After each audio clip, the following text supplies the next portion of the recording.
बताओ। अपने दिमाग की कढ़ाई से ना एकदम ताजा ताजा आइडिया छन ले बानी। कहा था परोस दे।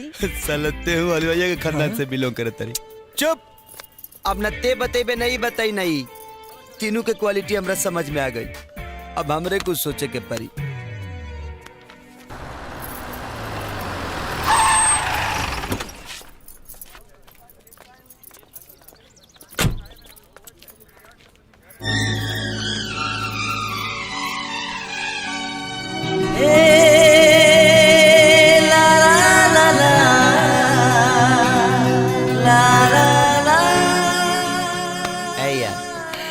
लोग सही कहेला, जकरा के दिल से चाहना ओकरा के मिलावे खातिर भगवान भी ओकरा साथे हो जाले।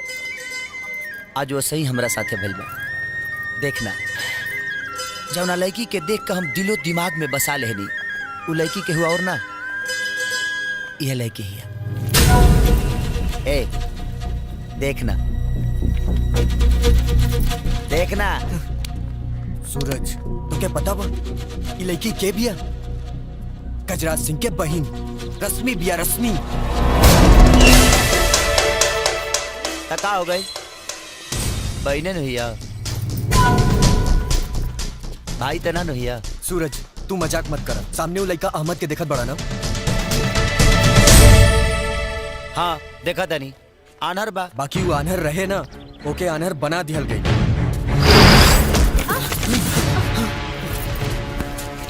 माफ करिए, गलती से देखना पड़ी। का रे, हिम्मत कैसे भाई गजराज सिंह के बहन के धक्का देवे के? नहीं भैया, आज तो आँख फोड़ दे।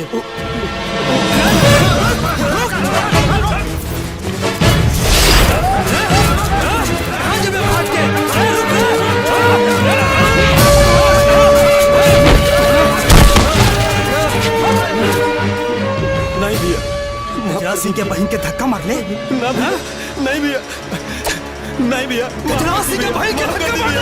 नहीं भैया।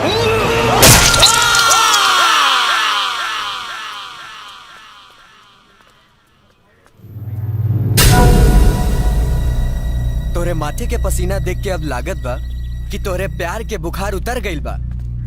अब अपना लव लेटर के फाड़ के फेंक दा।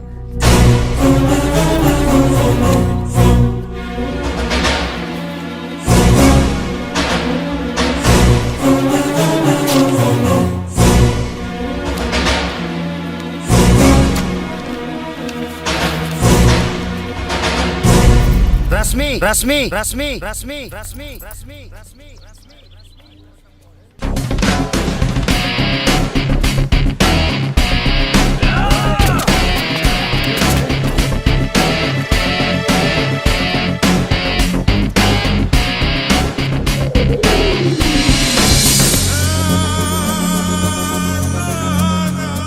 रश्मि, हमारा नाम सूरज है और हमके तो उसे प्यार हो गइल बा। बाकी अपना दिल के हाल ये लव लेटर में लिख देले बानी। एकरा के पढ़ लिया। पढ़ना लिहा, पढ़ के बताओ का लिख ले बड़े। अब रउआ का तब पढ़ाई के परी ना। प्रिय प्रिय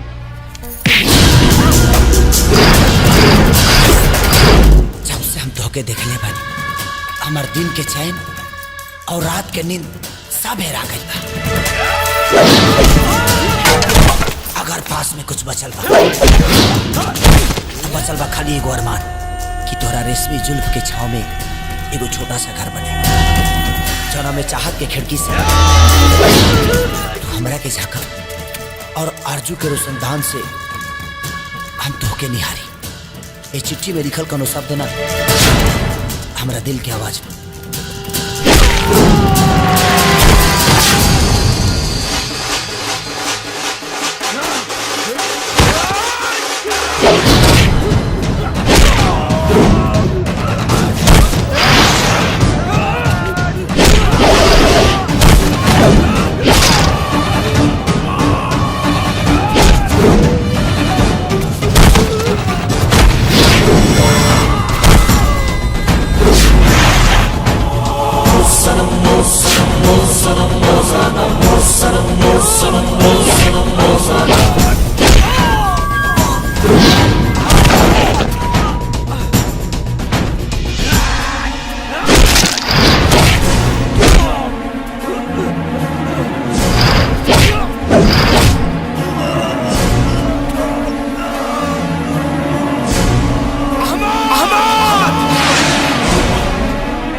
तोर आँख फोड़ ले रहना अब ते एक फोड़।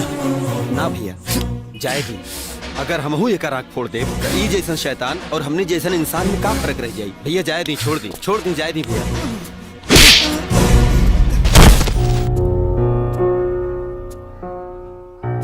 ऐसा नहीं कि तोहरा बारे में हमारा पता नहीं के, सब पता बा। देखी का करी, दिल के हाथे मजबूर बानी और प्यार जौन होला एगो आके दरिया होला और सच्चा आशिक उहे होला जौन दरिया में कूदे के हिम्मत रख सके।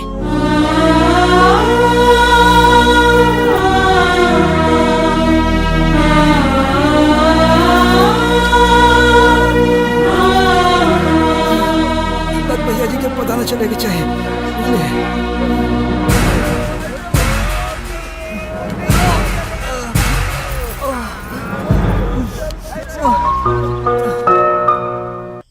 बाबूजी हम तैयार बानी।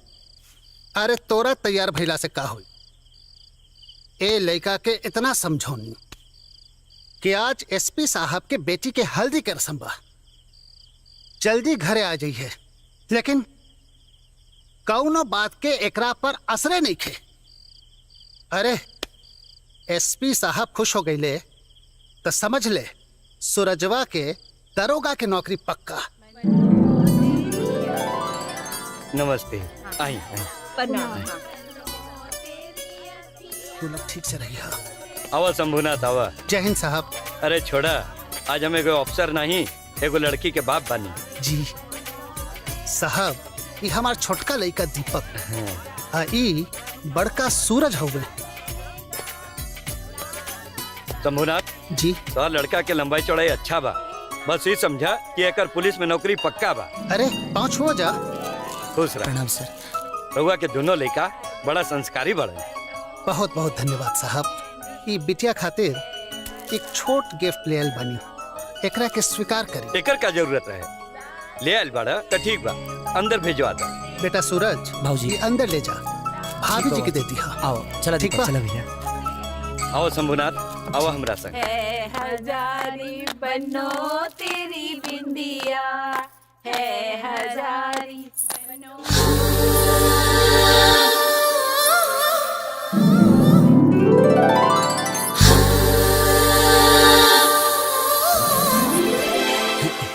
दीपक, हाँ भैया। गृह मंत्रालय ही बड़ी रे। गृह मंत्रालय मतलब? तोहार भाऊजी। दीपक, एगो काम कर भाई, बोला। बाबूजी लगी जो नहीं भैया, जाई बा। नहीं। चल चल। हाँ हाँ।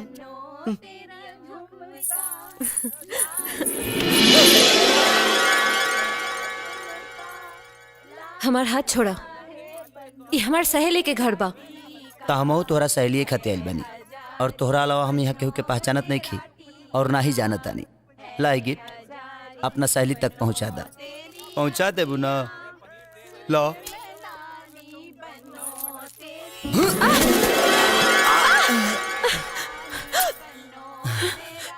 पागल, आशिक, बदतमीज।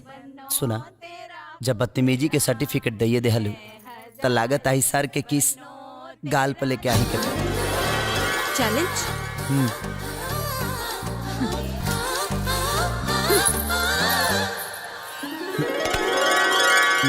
का हो भाई, ले ली का चुम्मा।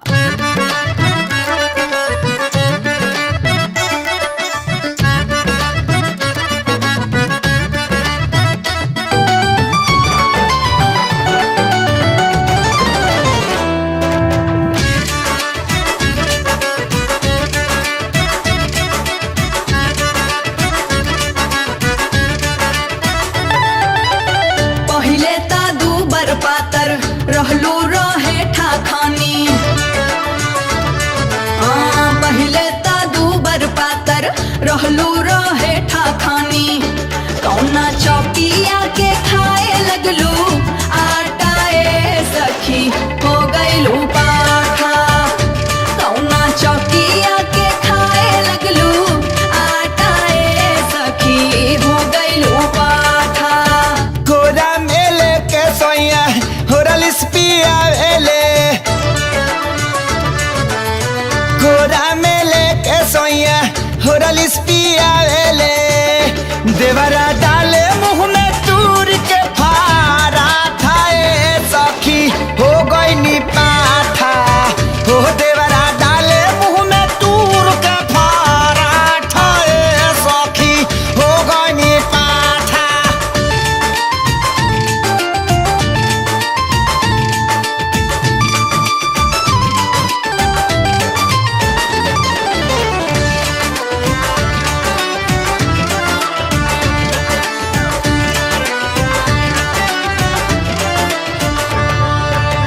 पहिले ता सांवर झांवर रहे तो हर रंगवा हो कौना की रीम से निखर गयल अंगवा हो बोला अरे बोला बोला घामे ना गईनी कबो दिने दुपहरिया में पंखा के हवा ले हनी बंदरे कोठरिया में घर में न हईनी खैनी यही से गोराइनी हो चुमा राजा जी के लागे नहीं खाटाए सखी हो गईनी पाठा तह देवरा डाले मुंह में तूर के फारा ठाए सखी हो गईनी पाठा।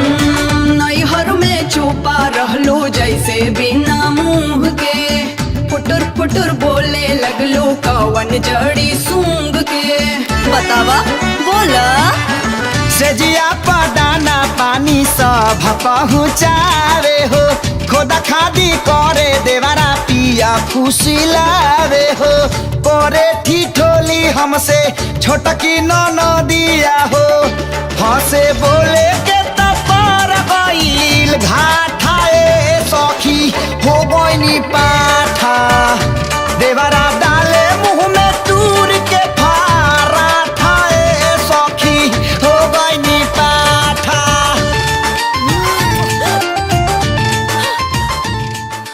देख ले लू हमार चैलेंज पूरा हो गई सर के चुम्मा गाल पे ले लेनी।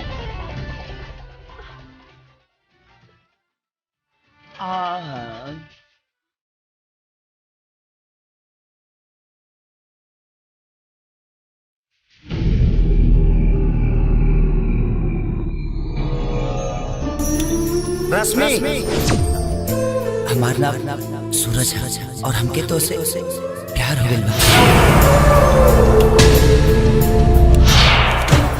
ये चिट्ठी में लिखल कोनो शब्द ना हमरा दिल की आवाज बा।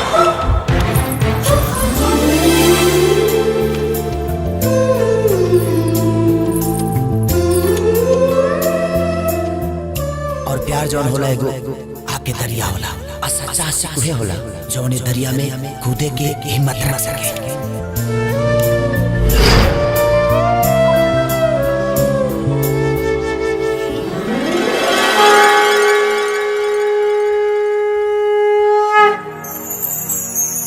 आज के रात आइल बड़ी भाग से सांस में सांस भर के तुझे जाएदा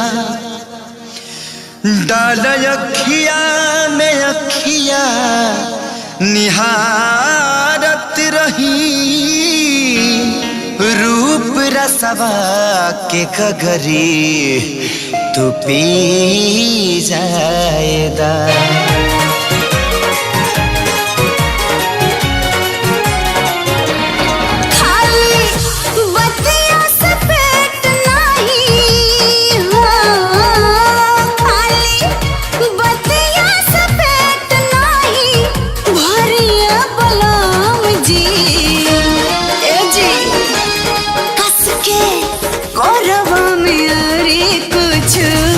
करिए बलम जी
में अरे कुछ करिए बलम जी धरी कोरबा में अरे कुछ करिए बलम जी।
कुछ करिए बलम जी धरी कोरबा में हरी कुछ करिए बलम जी।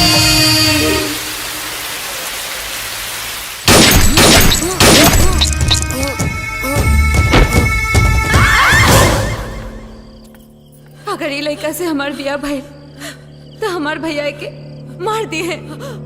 रश्मि का भइल?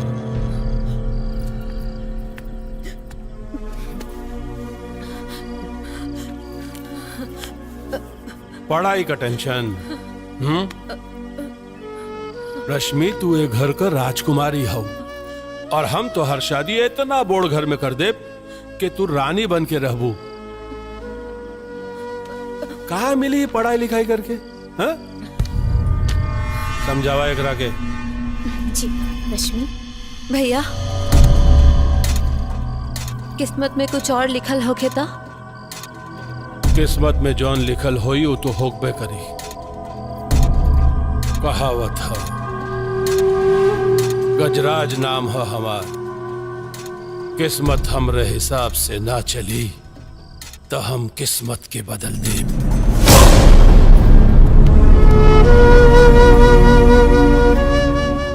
घबरा मत, हम बानी ना रश्मि।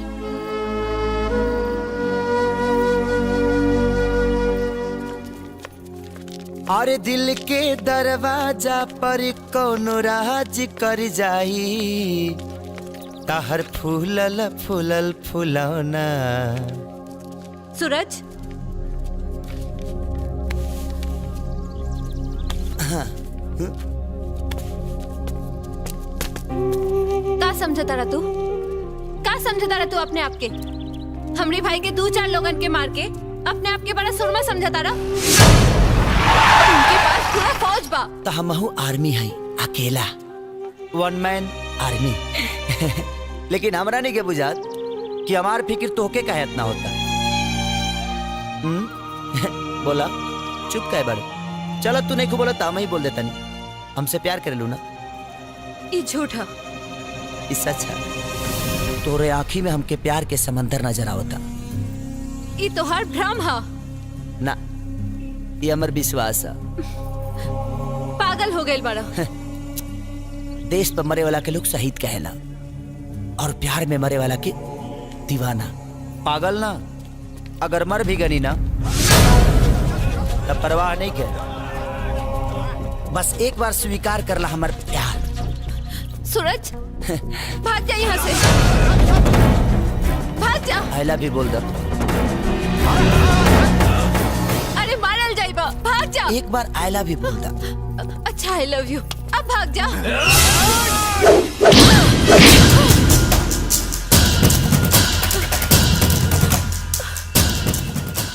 अब अगर भागनी ना दुनिया में प्यार करे वाला सन के हौसला टूट जाए और दुनिया के सब आशिकन के तौहीन हो।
सूरज ना गिरेला, तारा टूट भी जाला ता जमीन पर ना गिरेला, गिरेला बड़ा शौक से दरिया समंदर में, बाकी कोनो दरिया में समंदर ना गिरेला।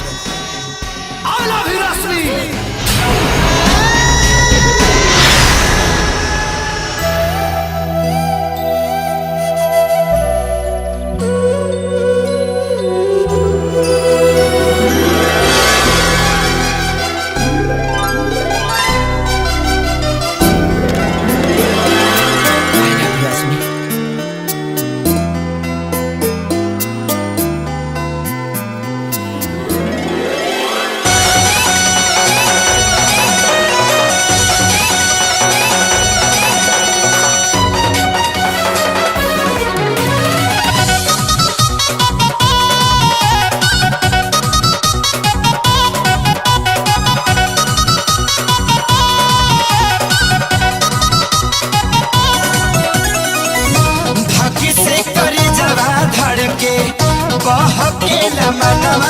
बहे पुरवा बयार हो, धकी से करे जवा धड़के बहके लमनवा बहे पुरवा बयार हो। सर के लसर से सजनी जब ओढ़नी तुहार हो, सर के लसर से सजनी जब ओढ़नी तुहार हो।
सजनी जब ओढ़नी तुहार हो, सर के लसर से सजनी जब ओढ़नी तुहार हो। हो हो हो हो हो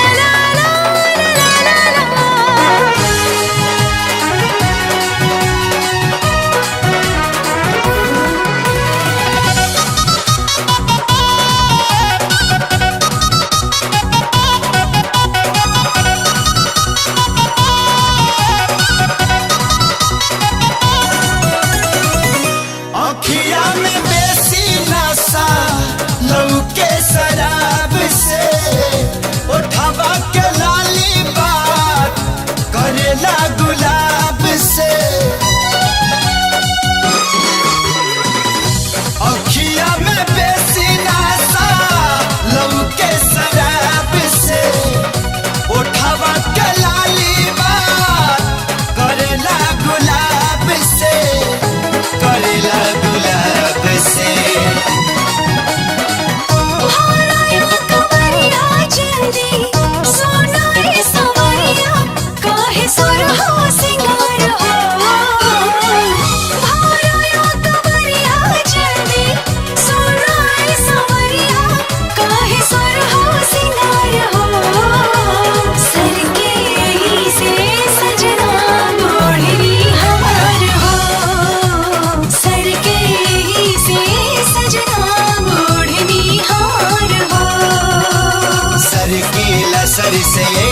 पे उड़नी तुहार हो।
जिंदगी की भेंट ना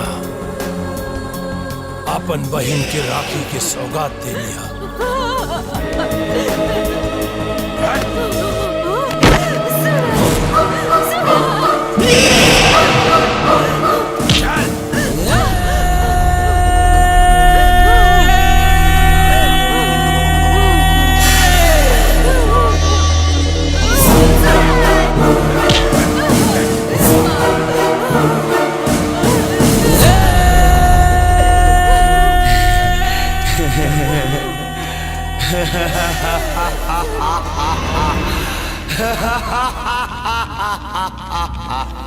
गजराज!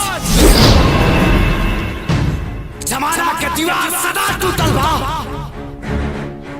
मोहब्बत के मदहोश पानी के आगे मोहब्बत न बाटे बस में केहू के, खुदा भी झुकल बा मोहब्बत के आगे। ते हमरा के अपना बहन के राखी के वास्ते छोड़ ले हना तसुन ते हमार मुखे वाले सार बाड़े रे, तो वही राखी के वास्ते हम हु तोरा के छोड़नी है कि जब हमार मेहरारू ससुराल से नहीं हट जाओ तो क्या अपना बड़ भाई के कभी महसूस ना होके।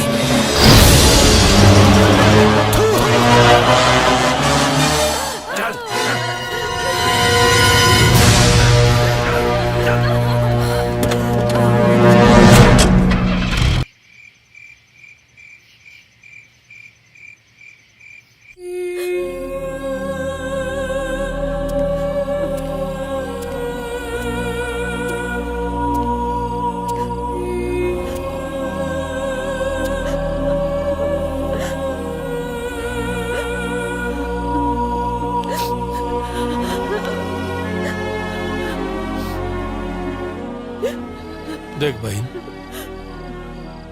ऐसे रोवला से कुछ होके वाला नहीं है। हवा लाख चाहे तो मिट्टी के उड़ा के चांद तक ना पहुंचा सकेले। अबे कि हमार जित समझा या अपन तकदीर कि ये जन्म में हम तहरा की वो खुशी ना दे सकेनी जो ना खातिर तू रो ताड़ो।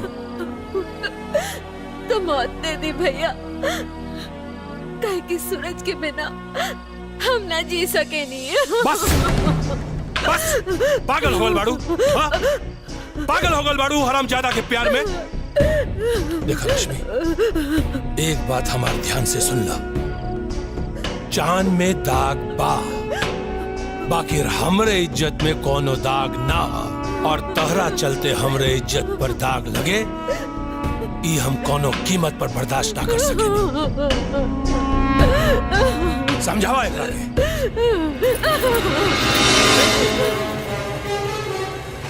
रवा रुकी, दाग त इज्जत पे ओ दिन लगी जौने दिन राउर की बहिन उ लइका के हाथ पकड़ के भाग जाई। अगर इज्जत तार तार होके से बचावल चाहता नहीं तो बहिन के घर से भागे से पहले ओकरा के डोली में बिठा के उ लइका के साथ विदा कर। काहे के रश्मि के आँखिन में जो मोहब्बत के सैलाब हम देखले बानी, उमे राहुल की इज्जत और मर्यादा सब कुछ आगे बह जाएगा।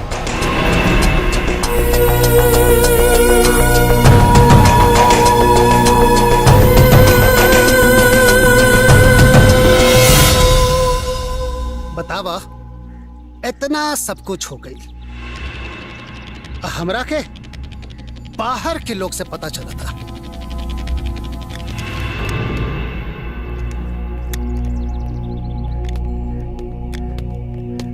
शंभू चाचा, ड्यूटी नहीं खे जाएगी बका?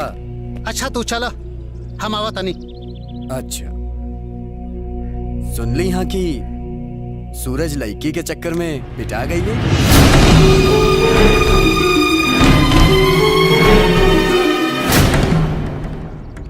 ठीक बा, हम जाता नहीं। ई महाराज खूब हमार सपना के पूरा करिए।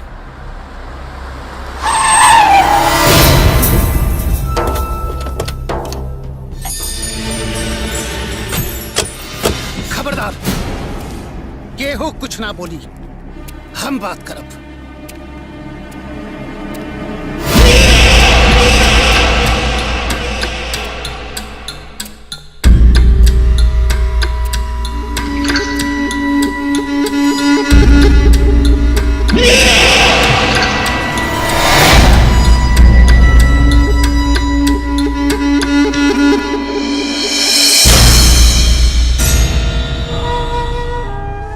समाज सही कहेला, फल से लदल डाली के और बहू बेटी से भरल परिवार वालन के कोनो ना कोनो चौखट पर झुके के ही पड़ेला। जौन भी भइल ओकरा खातिर हम हाथ जोड़कर क्षमा मांगतानी।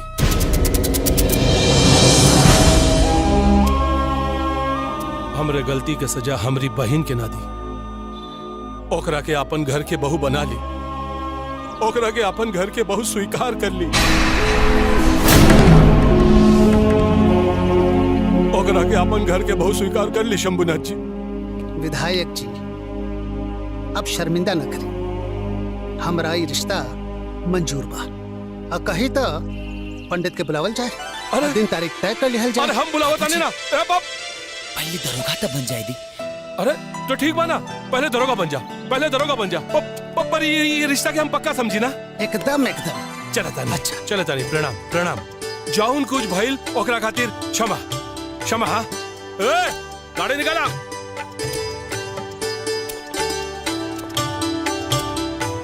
अच्छा हम भी चलता नहीं, ड्यूटी पे जाए के बाद।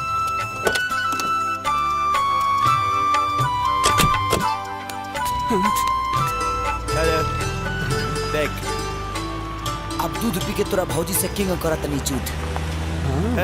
हाँ भौजी यहाँ कर, भीतर जो।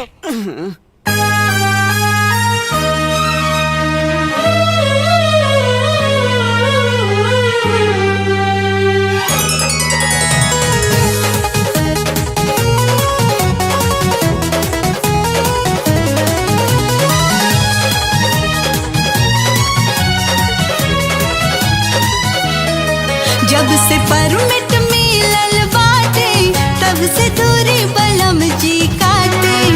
अब तहिया खोजिला से जिया परहेज न हो खताते। देख छछने ही जह बनिया दिल के में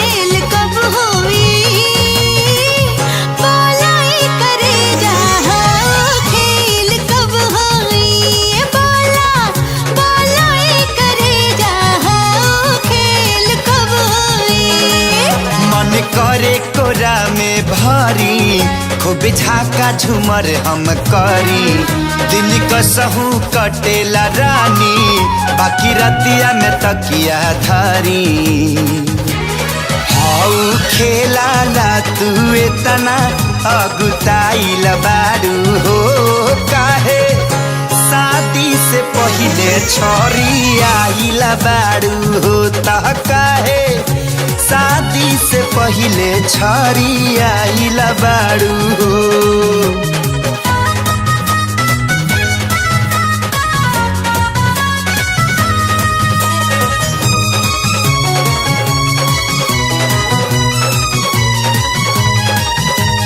पिया मिलन बिन दिल के मोहब्बत होला आधा अधूरा कुछ दिन धीरज धारा सजनिया सब कुछ होई पूरा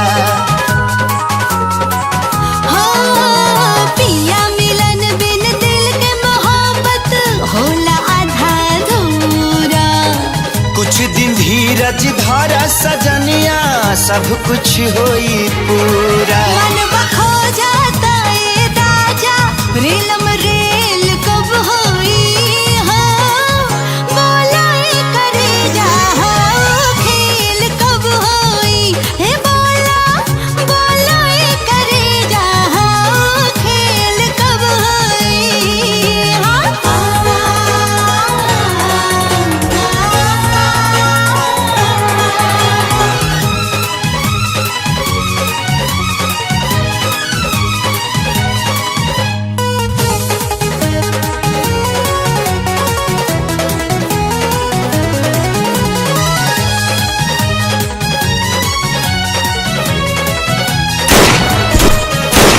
बन के कबूतर गुटुर गुटुर तू खैहा खूबे दाना माँ जागला न खैला पे राजा कब से राइल खाना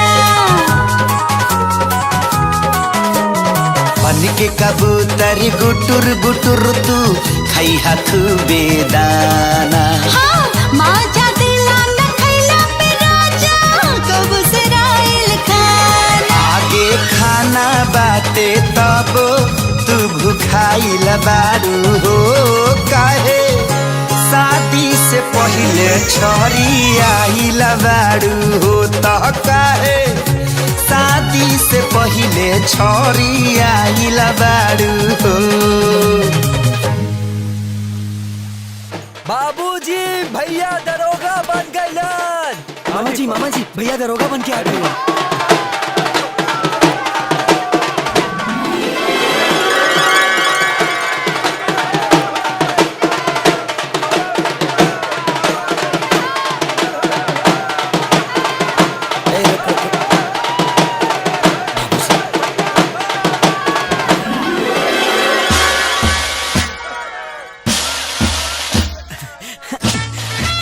भैया प्रणाम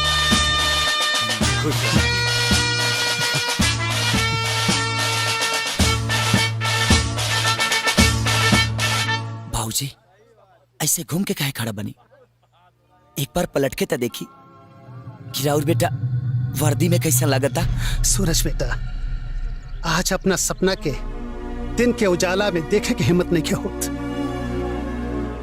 जाना तारा एगो बाप के सीना गर्व से कब फूलेला जब ओकरा पता चलेला कि ओकर बेटा ओकरी ना रहले के बाद भी आपन घर परिवार चला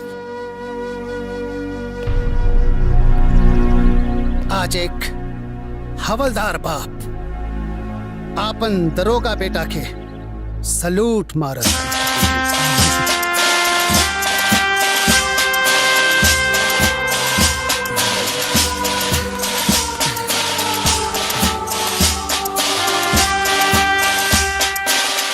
सरवन भाई हाँ जीजा आज पूरा पुलिस लाइन में मिठाई पिटवा दो हेलो सूरज आओ हमारा पैंट के डोरी तू हो ना सुना एगो बहुत खुश खबरी बा जल्दी बतावा अगर फोने पे बता देब ना तो ये जान खुशखबरी के खुशी कम हो जाई हो हम तो मिल के बताई तो बतावा हम कहाँ आई वही मंदिर वाला घाट में जहाँ तो के पहली बार देख के हमरा मन के मंदिर में प्यार के जोत जल रहे।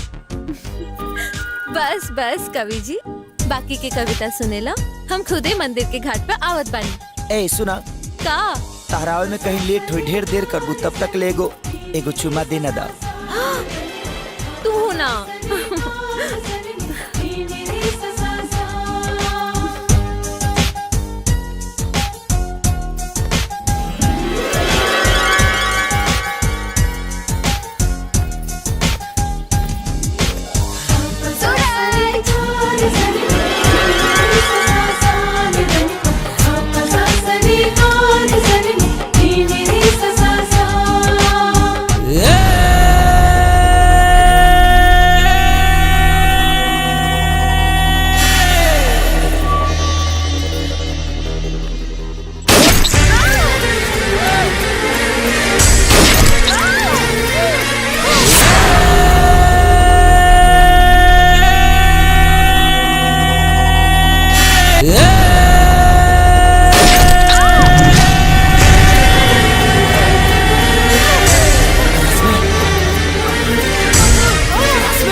रश्मि, ए रश्मि, देख देख तोहर भाई आइल बा घर ले जाए के वास्ते।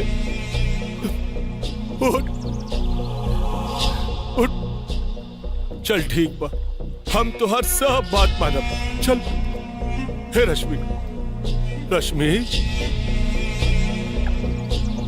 मर गई करे? हाँ, काहे अपन भाई के छोड़कर चल गईली? हाँ, सब कुछ तो मान गल रही नहीं तोरा खातिर, शादी खातिर हाँ कह दिल रही ना, फिर काहे मरले? हमने काहे मरले? हमने की मरले?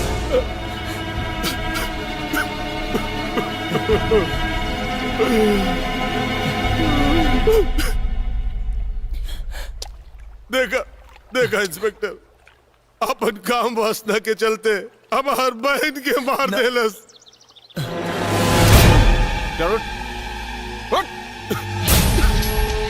अबे कैसा आशिक है?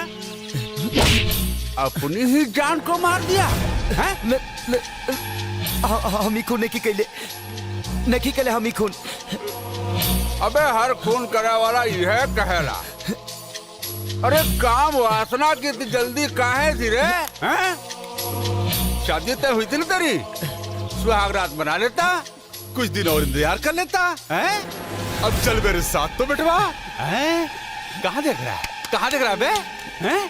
कहाँ देख रहा है?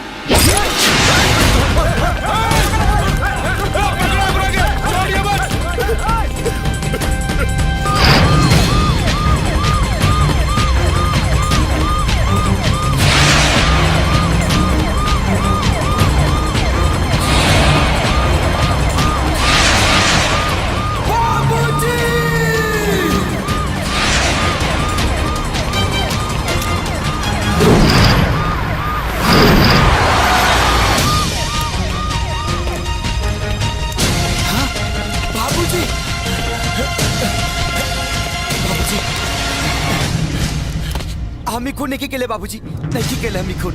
खून? क्या कर खून? गजराज सिंह के बहन रश्मि के खून।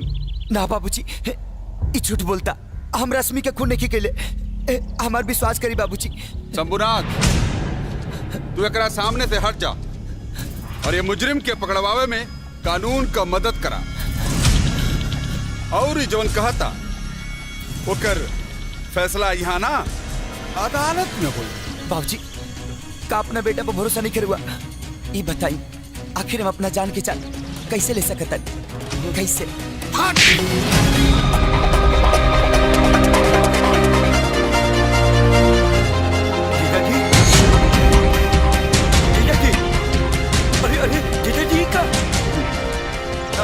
आज अपन प्यार के ही ना, एक बाप के भरोसा के भी खून के लिबाड़े ना बाबूजी।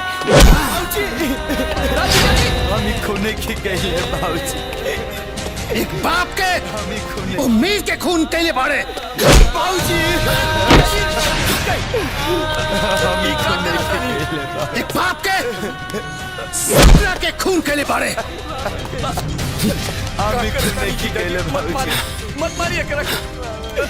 आज हम एको खून करब तोरी साथे आपन रिश्ता के ले जाए मुजरिम के। हम ही खेले, हम ही खूने की खेले बाबूजी, नहीं खेले।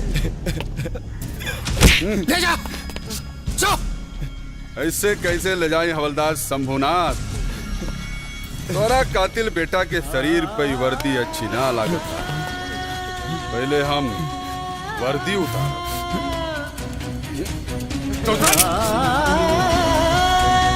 ये खूनी शरीर पर ये वर्दी शोभा ना दे।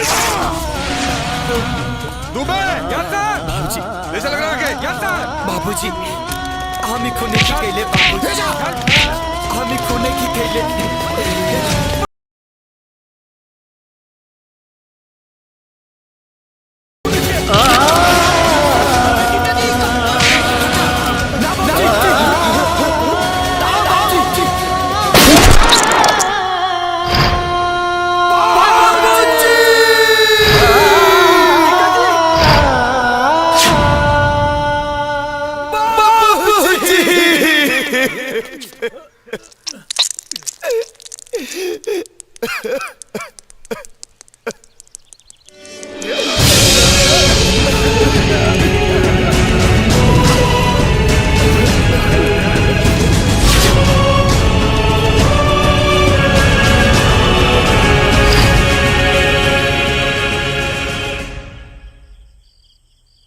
लेकिन गजराज के असली चेहरा सामने तब आइल जब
हमरा घर में हर दिया नहीं खे दर दिया देहले ए बालामू ए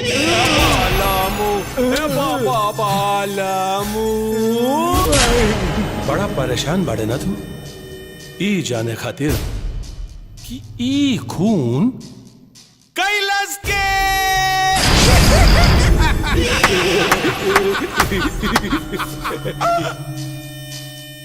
बाकी रश्मि अभी मरल नहीं खे,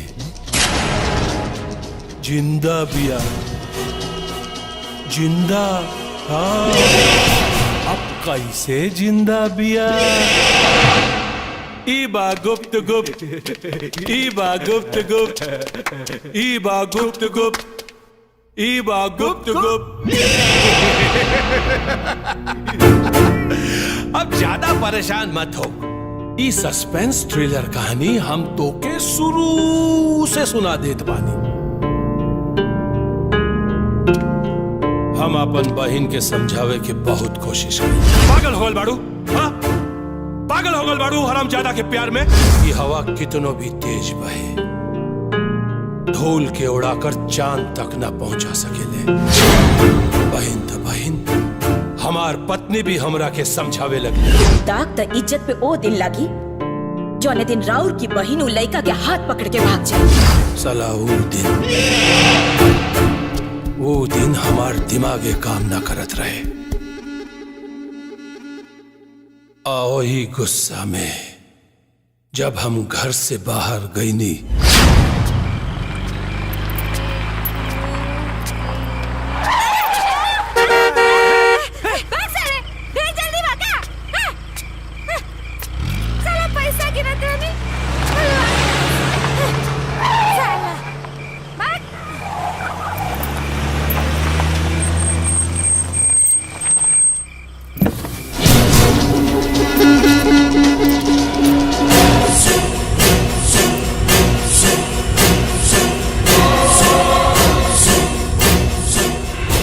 सुनी वो लड़की के उठा के गाड़ी में बिठाओ। अरे का भैया, अभी भिखारी के भी अपन दिमाग न लगाओ, जितना कहनी उतना कर जाओ।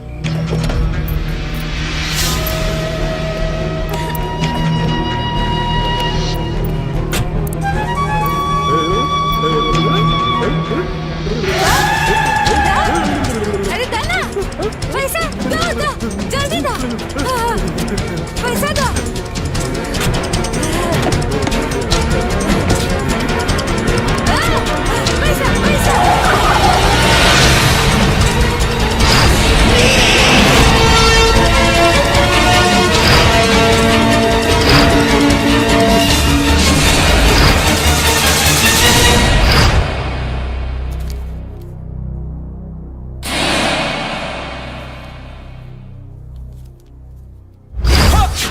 जैया तू दरोगा बनला और अपन वो खुशी तू हमारी बहन के फोन पे सुनौला।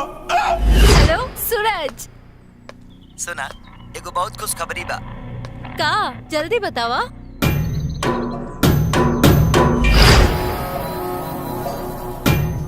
ओही दिन तोरू खुशी हम तोरी गम में बदल देनी।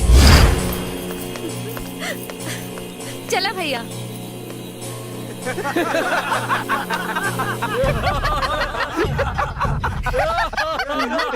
का बदतमीजी हो।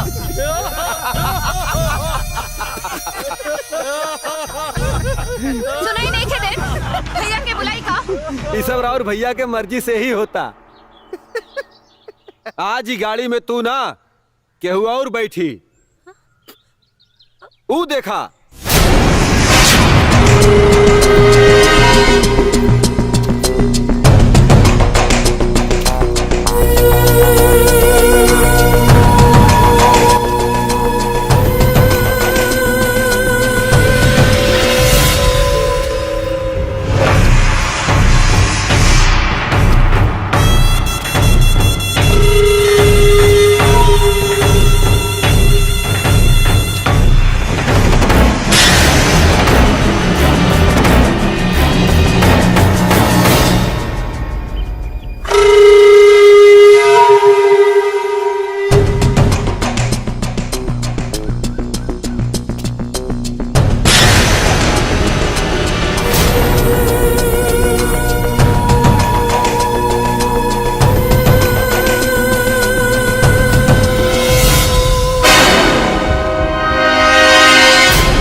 बोल बोल कैसा लागली हमार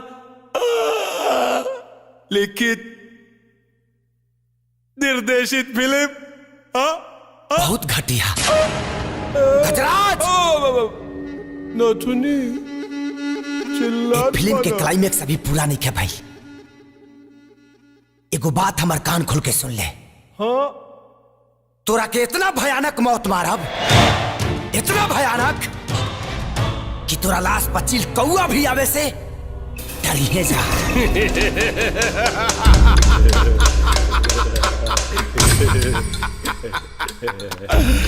हर रोज मौत के मुजरा देखे वाले गजराज के तो मौत के धमकी देता रे। लागता जेल के रोटी खाकर तू पगला गइल बा। चिंता ना कर, बहुत जल्दी हम तो के आजाद करा दे। ई जेल से ना दुनिया से।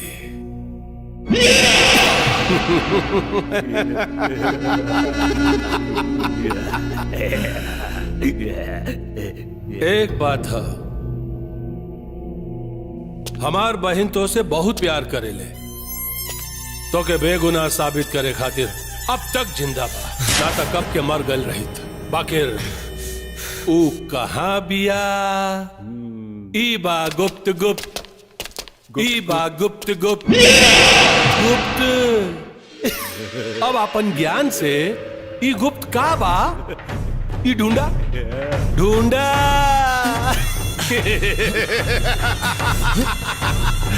नचनी चला गुप्त गुप्त ई बा गुप्त। जेल में हमारी जान के खतरा बढ़ गए रहे और वैसे भी वहां रह के हम अपन बेगुनाही साबित ना कर पाए थे, यही से भाग गए। काय बात के खबर गजराज के पता लाग चुकल बा?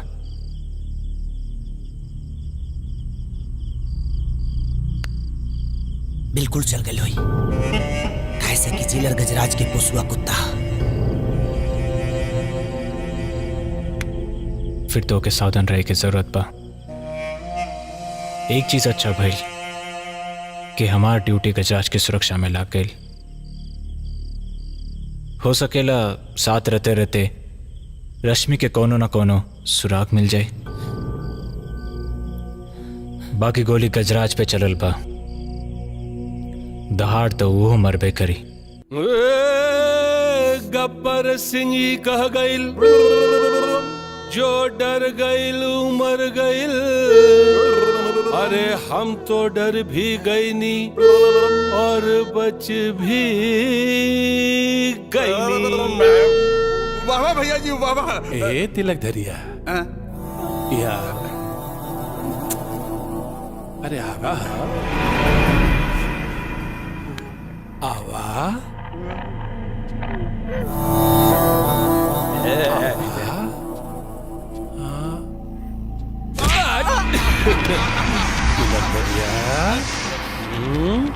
हमरा सुरक्षा इंतजाम में इतना बड़ी भूल कैसे भइल? भैया जी इंस्पेक्टर पीछे के जिम्मेदारी रहल। साला अपन पिछवाड़े के गंदा इंस्पेक्टर विजय के पिछवाड़े ना पहुंच। हमरा से ऊपर के मलाई के खाला ते खाले क्यों?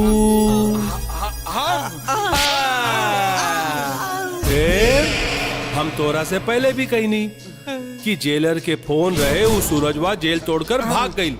कहानी की ना हमरा इतना चेतवला के बावजूद हमरे सुरक्षा इंतजाम में इतना बड़ा भूल कैसे भइल? सॉरी भैया जी, सॉरी। साला अंग्रेजी में बोल के हिंदी के गाली ना दे। सॉरी बा, सॉरी बा, तब प्रायश्चित करा। तू सूरजवा पाताल में भी होके तो ओकरा के ढूंढ निकाला, जौन मन में आए तौन करा। इनकाउंटर, लेकिन ओकर पेशी अदालत में ना, नरक में होके के चाहिए।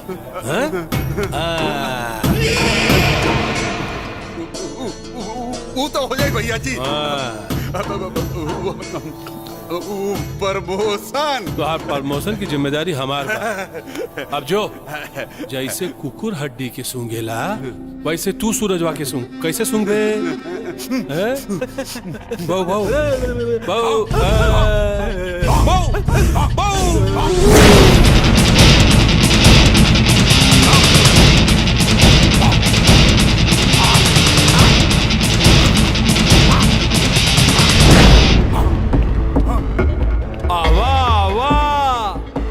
बुलंद भारत के बेहुदा तस्वीर।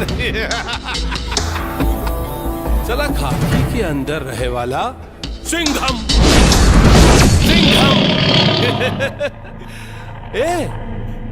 अरे वो अशोक चक्र में तो 3 गो शेर लौकेला ना, चौथा शेर तो रे यहाँ होला।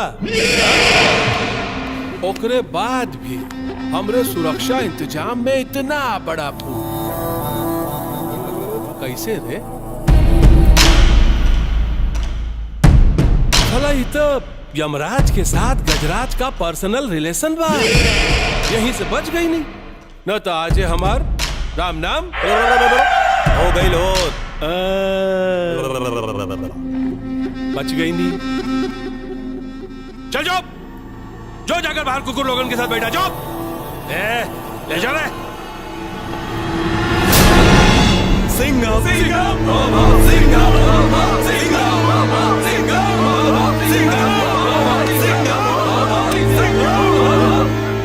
ये दरोगा जी कुछ ठंडा उंडा पी अब। अरे बाप रे बाप, ये तो बड़ी गरम बाड़न हो, लागत खा जइहन का। बाप रे बाप।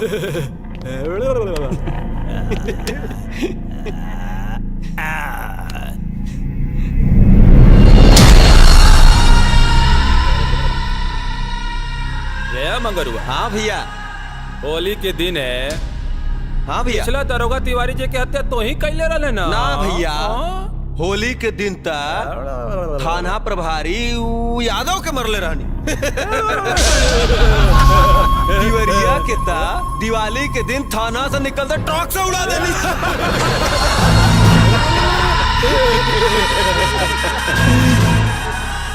केस बनल एक्सीडेंट के, 3 दिन में बहरी आ गई नी। बाद में भैया जी सबके सोए चाट गई नी।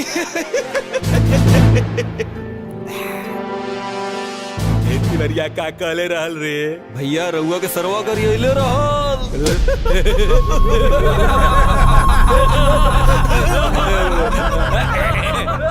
याद आइल, याद आइल, याद आइल। तिवरिया के बेटी बेटा के तो पता नहीं खे। हाँ भैया, लेकिन ओकर मेहरारू हाजीपुर के कोठा में, हाजीपुर के कोठा के शोभा बढ़ावत दिया। पुलिस वाला के मर बे, पुलिस वाला के मर बे साले, पुलिस वाला के मर बे। भैया भैया मारा था साला। बस बस, बहुत बर्दाश्त कहीं नहीं तोरी वर्दी की गर्मी। अब ना, अब तोरी वर्दी उतार के रहा। चुप चुप चुप साला, ये बार वर्दी उतारे की धमकी कहां दे रहे? शुक्र मनाओ के वर्दी पहन ले बानी तो कानून के पालन करत हई। अगर ये वर्दी उतर गई तो आज और अब गजराज का यमराज से कनेक्शन कट।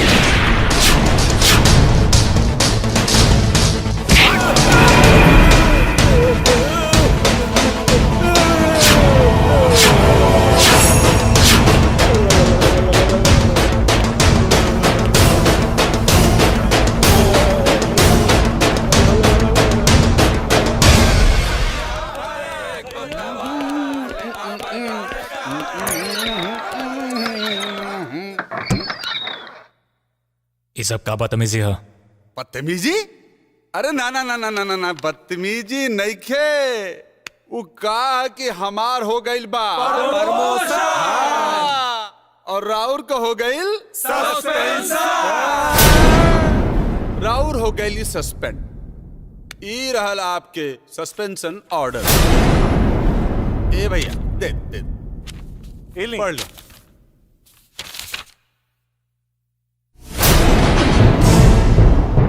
तिलकधारी, जाके अपना बाप गजराज से कह दिए कि आज तक हम वर्दी के फर्ज निभावत रहनी हा, बाकी अब सच्चा नागरिक होके के कर्तव्य निभाएगा। Very good, marvellous. मगर गैला से पहले ये अपना वर्दी तो देख के जा। उस सरकारी सर्विस रिवॉल्वर बेल्ट के साथ निकाल निकाल। ये वर्दी जो है भिजवा क्या कि नंगा तो तुके भेज दे सकीला। ठीक बा? हाँ? ओए होए होए, वेरी गुड।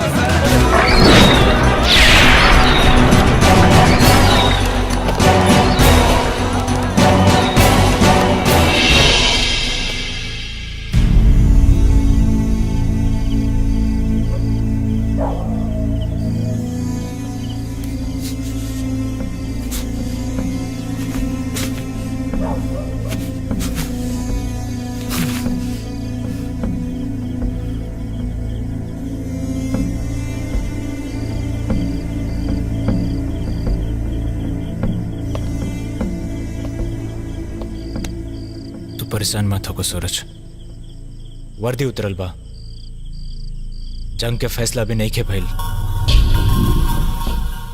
तू देखिए, इस जंग में जीत गजराज के ना हमनी के होई। बाकी विजय रश्मि के पता लगल जरूरी बा। एक ही रास्ता रहे, ओकरा माध्यम से रश्मि तक पहुंचे के।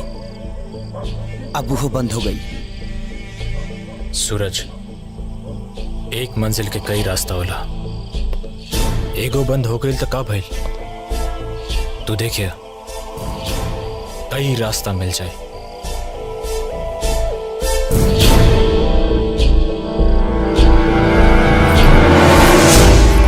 भैया जी, भैया जी, भैया जी। अरे तिलकधरिया, प्रणाम भैया जी। आज अचानक ही है? अरे मिठाई लाए हैं। अरे वो तो हम देख रहे हैं। प्रमोशन का प्रमोशन आप ही के आशीर्वाद से तो हुआ है। वो तो सदा रहे, आशीर्वाद तो सदा रहे। पाँचू अपा बढ़िया सा आशीर्वाद दे।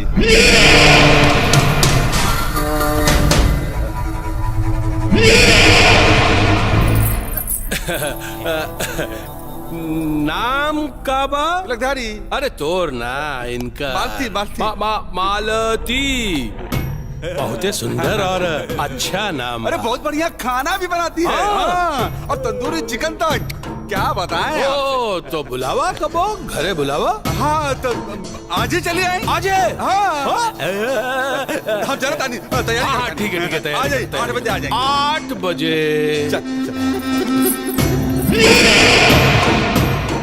अरे तिलकधरिया, काहे अपन घर लुटवावे खातिर डाकुअन के सरदार के बुलावा तड़े? हाँ? लुट जाई रे, लुट जाई तोर तिजोरी, आज लुट जाई। सुख शांति से जियब, हमनी शराब पिया।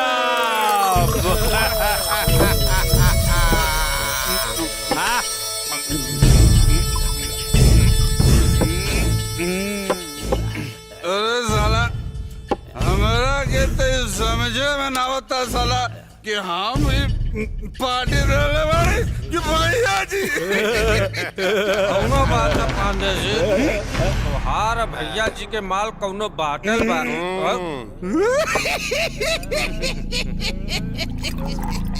अरे पलटुआ एकदम सही कहत बाड़े रे तू। अरे हमारे पास चमन कुछ बा, वो तो भैया जी कहते। अरे कमाल कमाल कमाल कमाल कमाल कमाल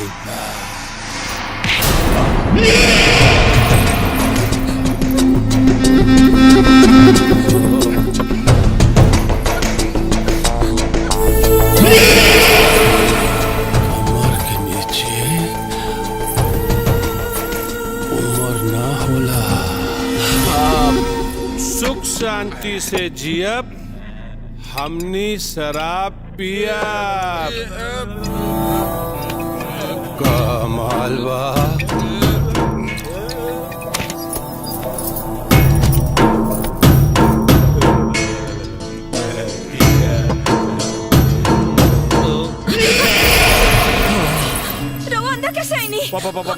पाँव से ऐसे कैसे ऐसे कैसे हम कहाँ जाई हो, कोला दिल का दरवाजा जाई हो, कोला दिल का दरवाजा।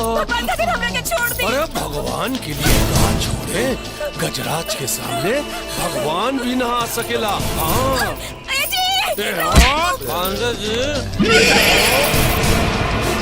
चुप चुप ले, मजा ले और हमके मजा दे।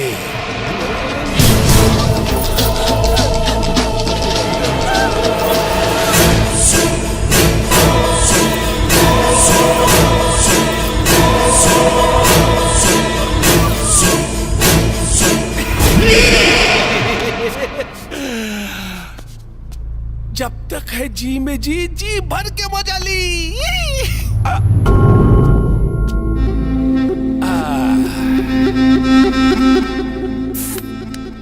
सुख शांति से जी बेटा, और जी भर के शराब पी। तोहार माल भैया जी कमाए। हम तिलक लगा देनी। है ना सुनी, चल चला भैया, काम हो गइल बा।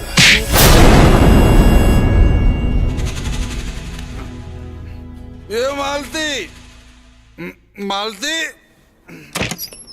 मालती मालती, जबले जिया तबले पिया। कहाँ बा मालती, सुत गेलू का हो मालती? हाँ हे मालती, उठा। कहाँ पर मालती?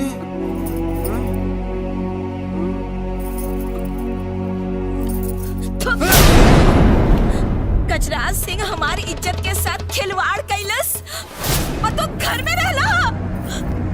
धिक्कार बा वो पति पर, जौन अपने पत्नी के इज्जत के रक्षा ना कर सकीला। का कर पाड़ू तू?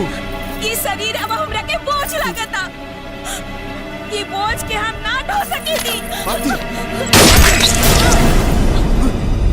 मालती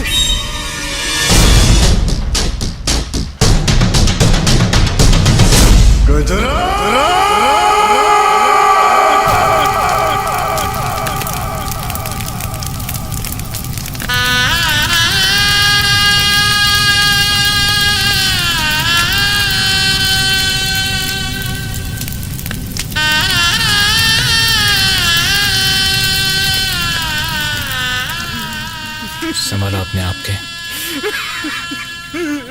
संभालो। हमरा के सब पता चल चुकल बा।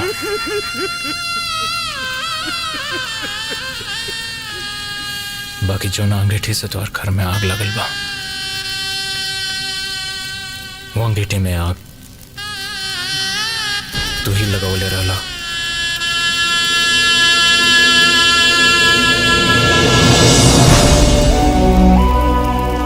राख भी हम ही बनाए साहेब। तो फिर तो हमने का कैसे मदद कर सकेला?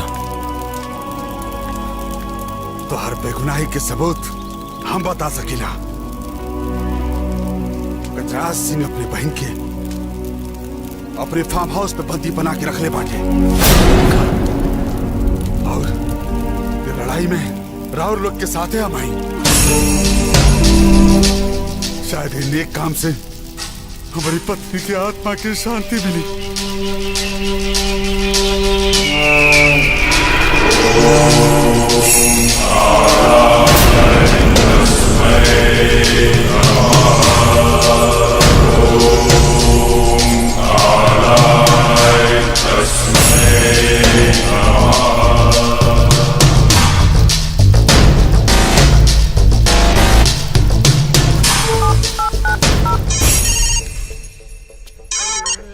हाँ बोल पलटुआ।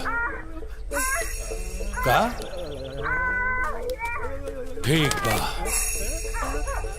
ए ना तो नहीं, पलटुआ के फोन रहे। वो साला सरकारी कुकुर तिलक धरिया दुश्मन के साथ मिल गई बा। वो हमनी के सारा राज भोग सकेला। तुरंत फार्म हाउस फोन लगाओ, तुरंत।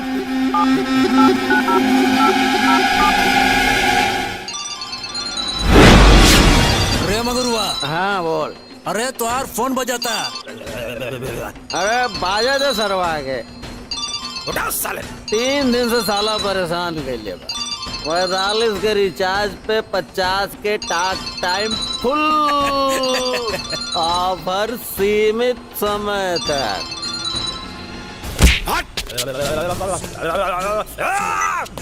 का भाई रे? का भाई? अरे साला मंगरुआ फोन में नहीं उठावत।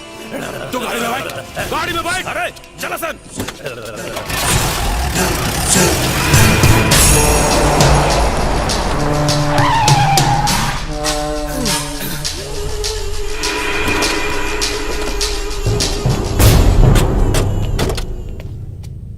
अरे तिलकधारी भैया कैसा आइला हो? रश्मि से मिले खातिर भैया जी के फोन आल के ओकर तबीयत खराब बा। बाकी ही दोनों के आओ।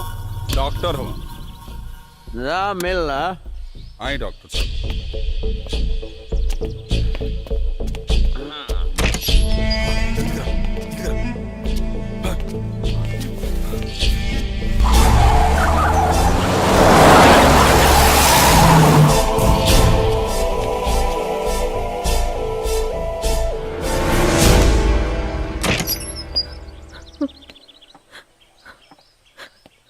रश्मि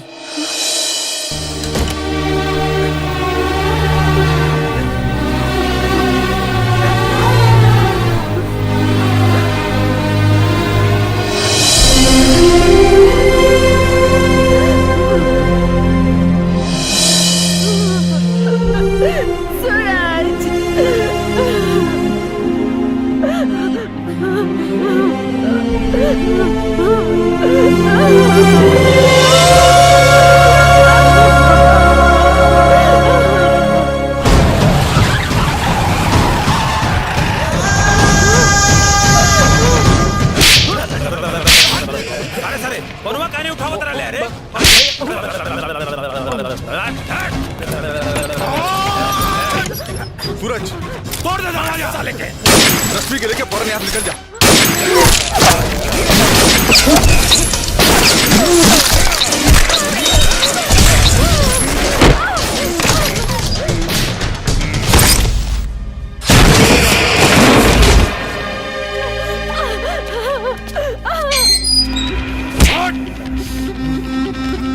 साला हमार कुकुर हमरे पे ही भौंके चलल रहे।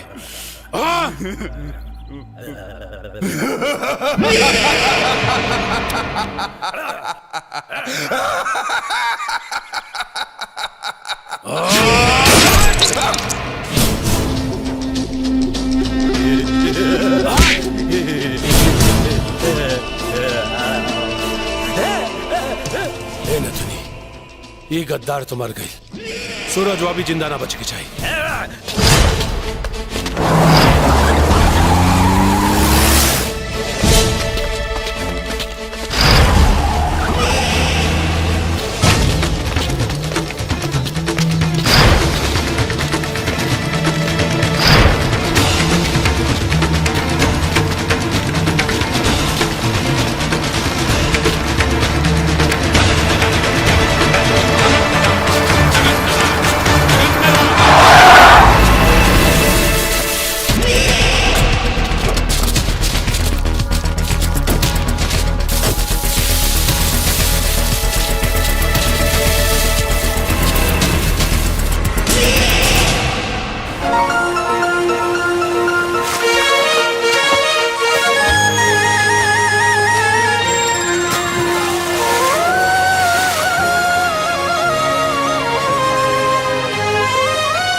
दिहलस जिनगिया हमके, दिहलस जिनगिया हमके, दुखवा हजार हो, बाकी जियबले बाटे प्रीतिया तोहार हो, बाकी जियबले बाटे प्रीतिया तोहार हो।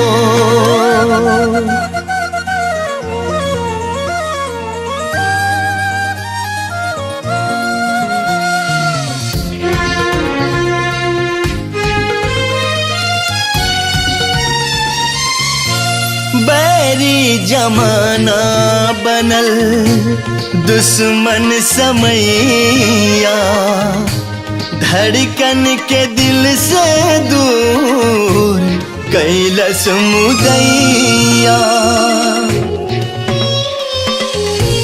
बैरी जमाना बनल दुश्मन समैया, धड़कन के दिल से दूर कैलस मुदैया, कैलस मुदैया। मनवाई हरदम रहे, मनवाई हरदम रहे, बड़ा बेकरार हो, बाकी जियबले बाटे प्रीतिया तोहार हो, बाकी जियबले बाटे प्रीतिया तोहार हो।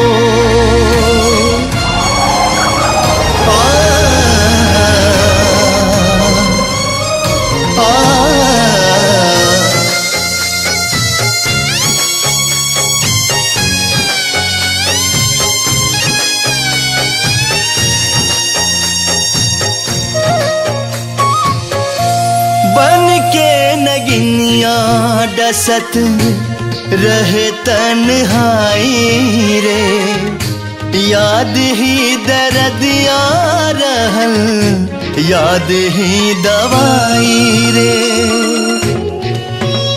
ओ बन के नगिनिया डसत रहे तन्हाई रे, याद ही दर्द या रहल, याद ही दवाई रे, याद ही दवाई रे।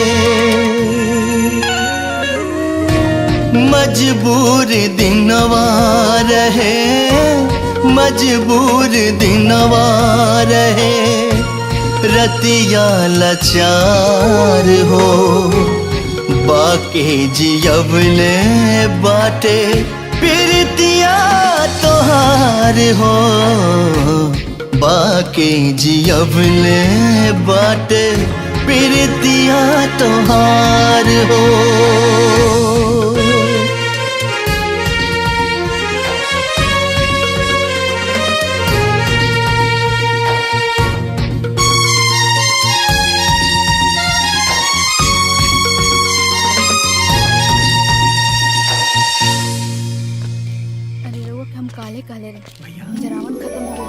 का भाई आ जाए भैया।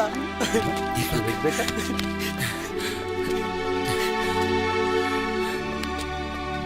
मामा जी, बेटा प्रणाम, खुश रहा। अरे बेटा तू यहाँ, तू तो जेल में रहला ना, ऐजा किसे? बहुत लंबा कहानी बा मामा जी। हमार बहन तो से बहुत प्यार करेले, तो के बेगुनाह साबित करे खातिर अब तक जिंदा बा।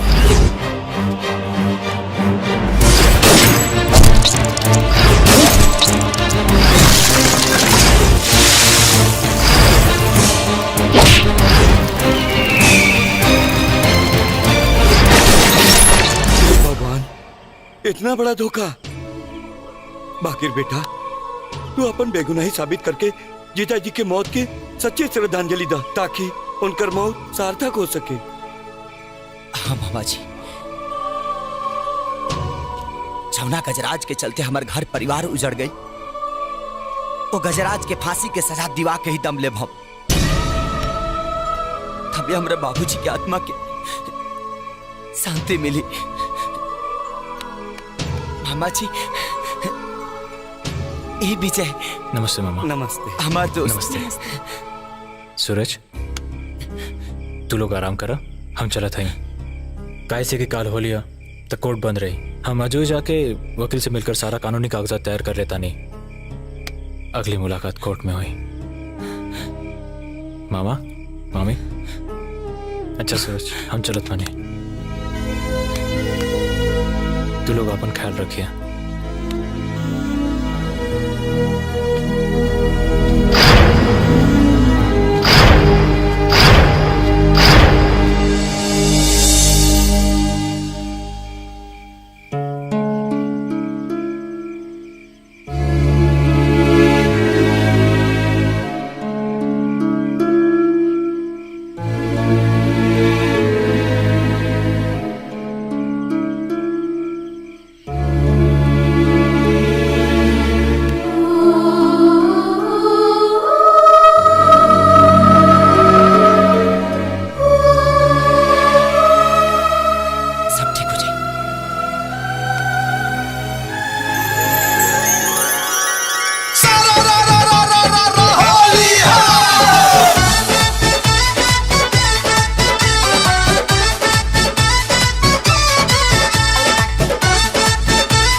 लाली चुनारी पे होलिया में रंग बरसे माचा मारेला देवारा भतार तर से रंग बरसे माचा मारेला देवारा भतार तर से रंग।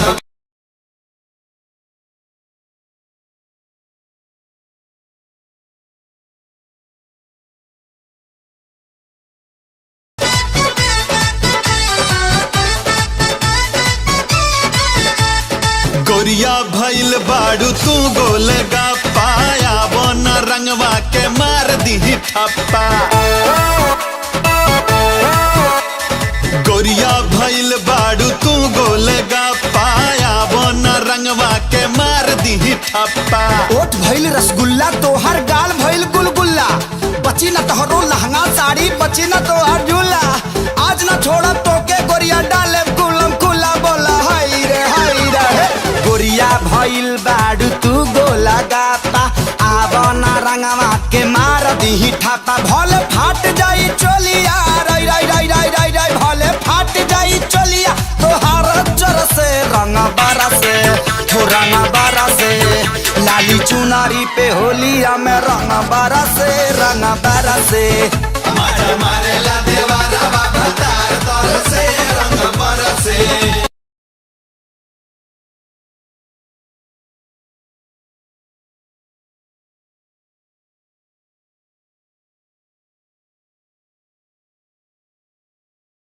कहिले रंग बहादुर से डालो डाली लो नहीं संभाल के सुना है राजा जी।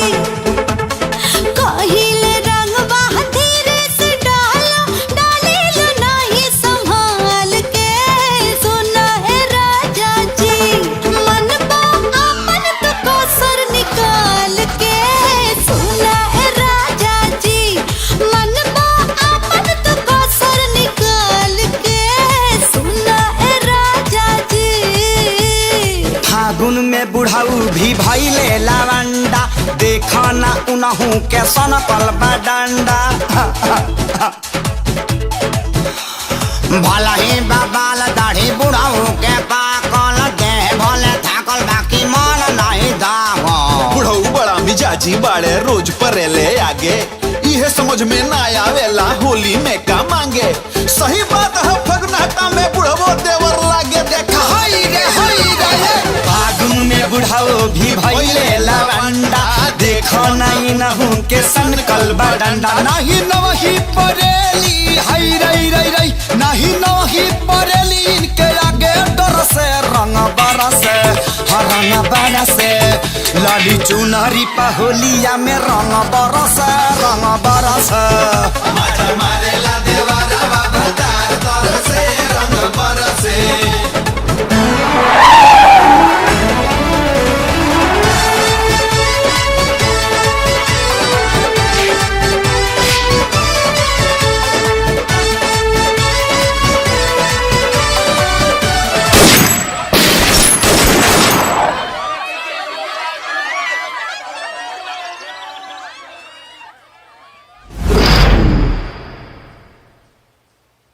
अरे लाओ रे अबीर तनी हमू होली खेली ले भैया हो लाली चुनरी पे हो लाली चुनरी पे होलिया में रंग बरसे रंग बरसे। अरे होली के दिन रंग खिल जाते हैं आप लुकाइल भुलाइल सब मिल जाती है ना मामा?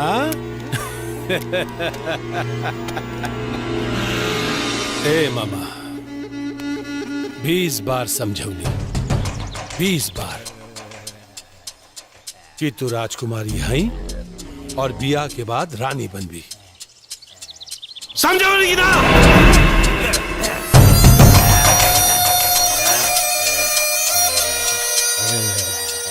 पर एकरा के तो नौकरानी बने की भूत सवार बा।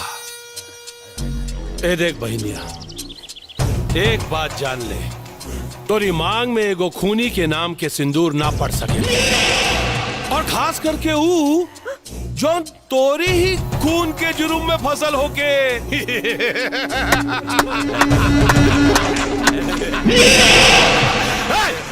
निकल निकल पर्दा से बाहर निकले के कहनी ना। देख बहनिया काहे तू एकरा के बेगुनाह और अपन भाई के गुनहगार बनावल चाहत बाड़ी? काहे तोरा से बहुत प्यार करेनी हाँ? कोनो तकलीफ देनी हाँ? नाना हाँ? चल चल घर में सब तुम्हारा इंतजार करत बाटे। चल चल सब ठीक हो जाए। चल चल बेटा चल भागा सूरज अपने आप से के लेके भागा भागा सूरज भागा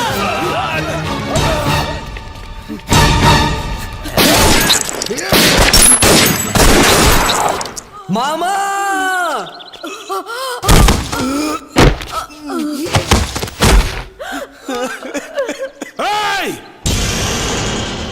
पकड़ू नदी के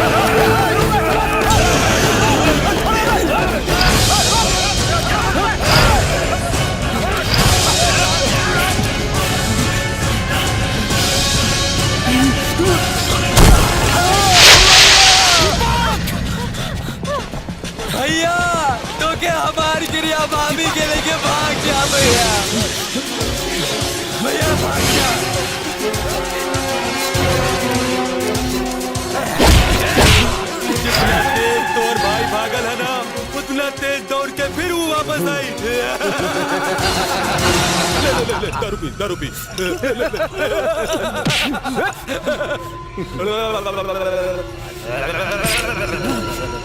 अगर तोहर भाई रश्मि के लेके ना वापिस आइल ना ते जान ले कि आज के रात तोर जिंदगी की आखिरी रात हुई। ले पी आज की रात बड़ी कातिल है अब जिंदा हो तो जी लेने दो आज होली है तो पी लेने दो आज होली है तो पी लेने दो। ए मंगरुआ हाँ भैया चल यहाँ से बाकी तो निकुल देखिए सब एक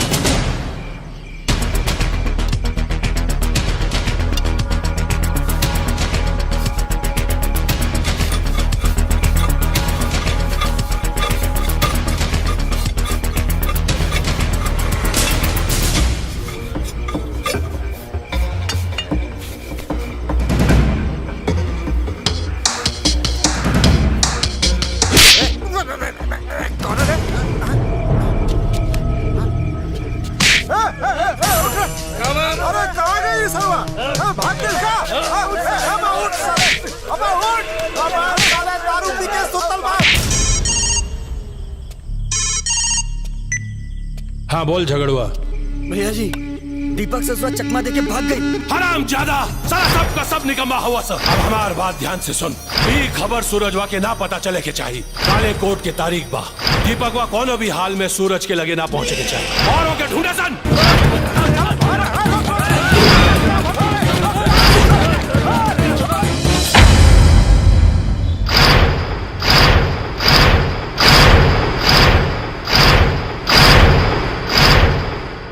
आओ सूरज आओ, आओ सूरज आओ।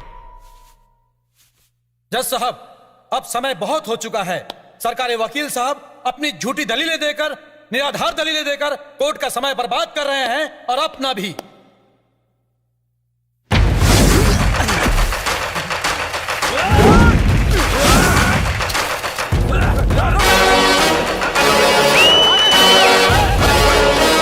जज साहब रश्मि की मौत की पुष्टि कोर्ट में पहले भी हो चुकी है।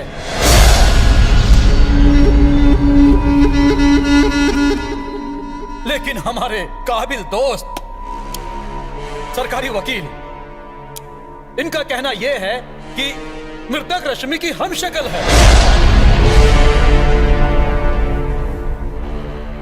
जज साहब हमारे वकील साहब रश्मि की हमशक्ल की हत्या की झूठी और निराधार दलील देकर अदालत को गुमराह करने की कोशिश कर रहे हैं, अदालत का समय बर्बाद कर रहे हैं। और यहाँ तक कि हमारे मुवक्किल गजराज सिंह को रश्मि की हमशक्ल की हत्या के जुर्म में गिरफ्तार करवाने की कोशिश कर रहे हैं।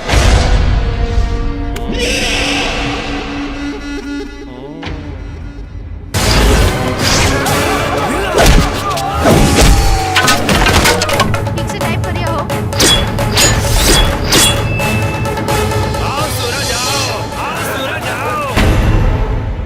जज साहब कोर्ट से मेरी गुजारिश है कि मुजरिम के आने तक का इंतजार मत किया जाए।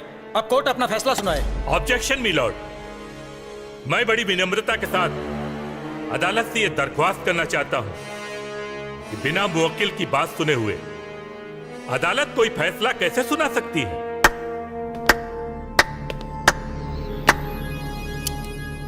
वकील साहब शायद आपको मालूम नहीं है कि आपको मुवक्किल जेल से फरार हो चुका है। मुझे मालूम है, अच्छी तरह मालूम है। मिलॉर्ड, हम अपने मुवक्किल की तरफ से हलफनामा दाखिल कर चुके हैं और हमारा मुवक्किल आज कोर्ट में जरूर पेश होगा, जरूर पेश होगा। आओ सूरज आओ, आओ सूरज आओ। भैया जी सूरजवा आ गई।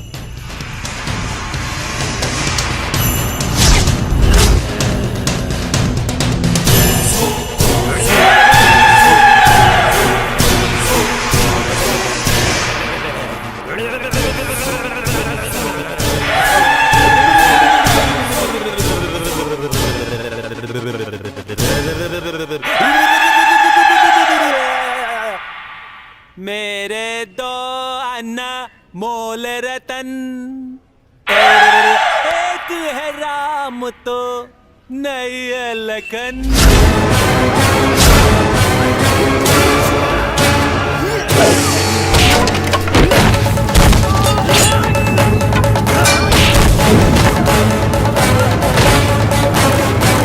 साला अगर हमरा भाई के कुछ भाई ना गाली ना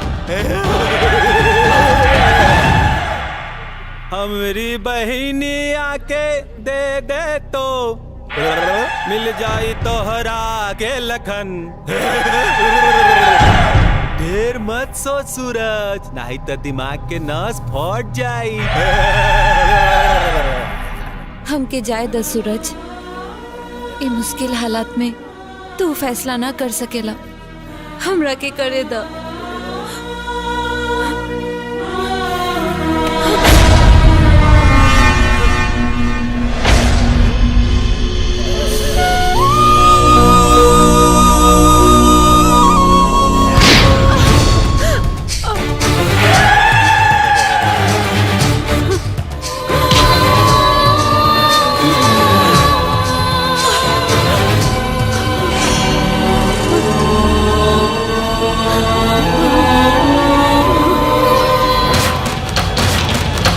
भैया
हमने के ऊपर गोली वो चलाई जे आज ले गो रुपये रिश्वत ना ले ले हुई। हमने के ऊपर गोली वो चलाई जे खाकी वर्दी पहने समय लियल गए शपथ का सच्चे दिल से पालन कर ले हुई। खाकी के पावर तो नहीं लोग के पता नहीं के अगर हमने के सच्चे दिल से चाही जा तो मंदिर के बाहर रखा लेगो चप्पल तक चोरी ना हो सकेला। पलटुआ इनके बकवास मत सुन, मार साले के।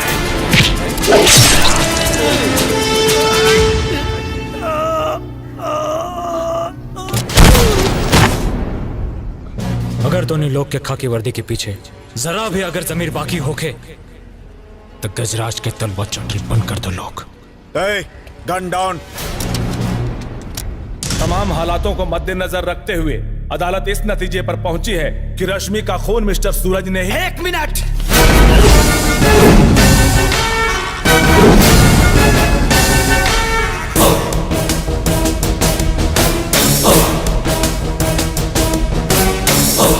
हम अपना बेगुनाही के साबूत अपना साथे लेके आयल बनी जज साहब। आपको जो भी कहना है कटघरे पे आकर बोलिए।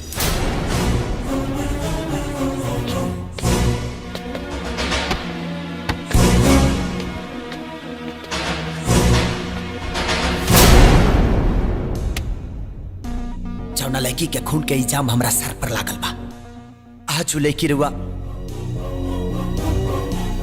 सामने भी आ। ये हकीकत भी कोनो फिल्मी कहानी से कम नहीं खे जज साहब। सीता गीता कहीं चाहे राम श्याम कहीं खून भइल बा, लेकिन रश्मि के ना, रश्मि के हम सकल के जौना के कातिल के हुआ और ना ये गजराज बा। Order order. अब अदालत मिस रश्मि का बयान जानना चाहती है।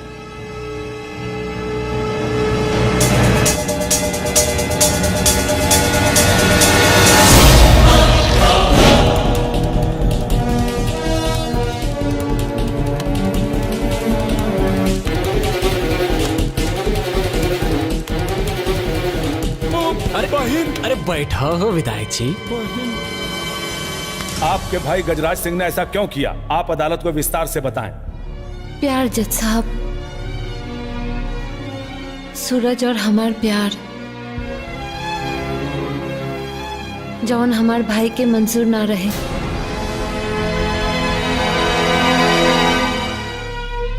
और एक दिन जब सूरज अपनी जिंदगी की सबसे बड़ खुशी के दिखावे खातिर हमके मंदिर वाला घाट पे बुलावना, ओ दिन हमार भैया हमरी जगह हमरे हमशक्ल के भेज देना और ओकर खून हो गई।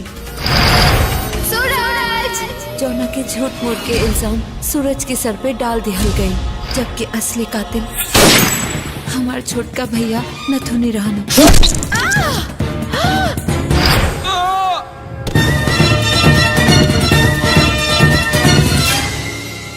बैठा।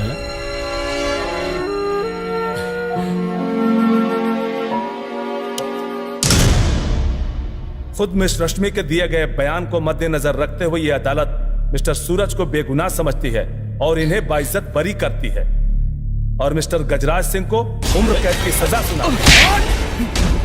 Order order order order. क्या अपनी जगह से नहीं? क्यों नहीं?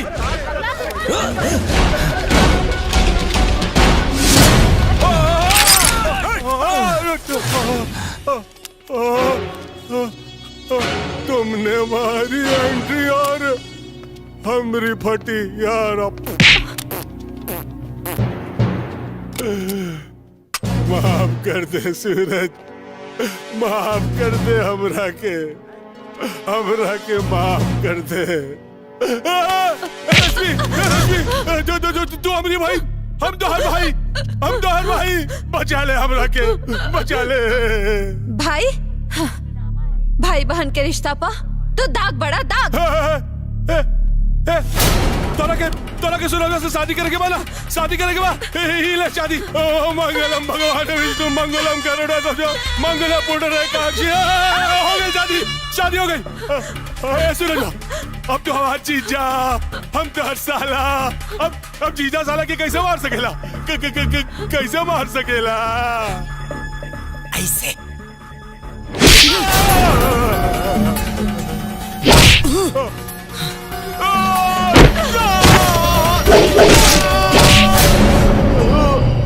द्वार के आगे नाला और घर के अंदर साला ना रखे के चाहिए।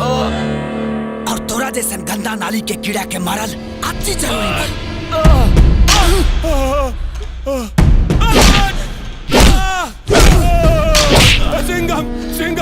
सिंघम पकड़ ले, ये अन्याय कर बाटे।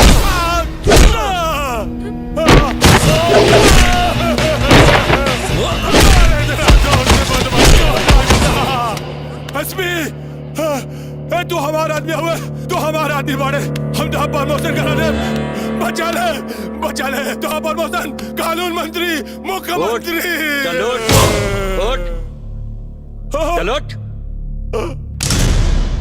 विजय, हीला दिखा दे इकरा पुलिस के ताकत।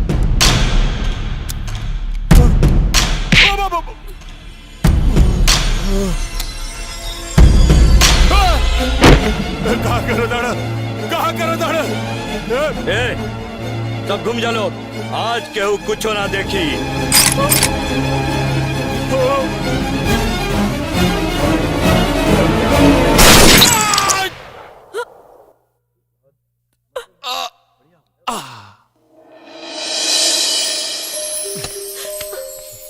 सर